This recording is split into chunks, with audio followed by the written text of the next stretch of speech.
भनिन्छ नि जग बलियो भयो भने घर आफै पनि बलियो हुन्छ। नेपाली डोमेस्टिक क्रिकेटमा यङ स्टारहरूले तल्गा मचाइरहेका छन्। कहिले वान मैन आर्मी भएर, कहिले फास्ट बलरले in swinger out swinger ball हानेर, त कहिले बलिङ ब्याटिङ फिल्डिङ सबै क्षेत्रमा उत्कृष्ट प्रदर्शन गरेर। त्यस्तै अहिले नेपालको डोमेस्टिक क्रिकेटलाई यस कुराको उदाहरण दिन सकिन्छ।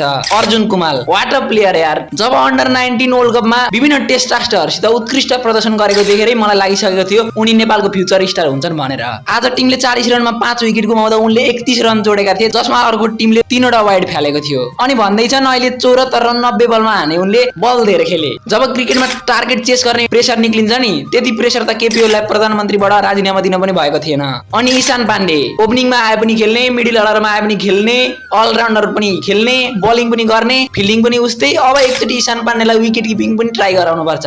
अनि बसिर अहमदको त कुरै नगराउँ, शतकीय बारी अर्धशतकीय बारी त खेलिरहेका छन्। अनि अर्को कुरो, धेरै पछि नेपालको क्रिकेटमा in swinger out swinger ball fast बलरले हानेको देखियो। हेमन्त धामी उनी पनि नेपालका फ्युचर स्टारको रूपमा आएका छन्। त्यसैले नेपाली क्रिकेटले भविष्यमा ठूलो उपलब्धि हात पार्ने देखिन्छ। तपाईहरुलाई नेपाली ब्याटरहरूको विक पोइन्ट के लाग्छ कमेन्ट गर्नु होला।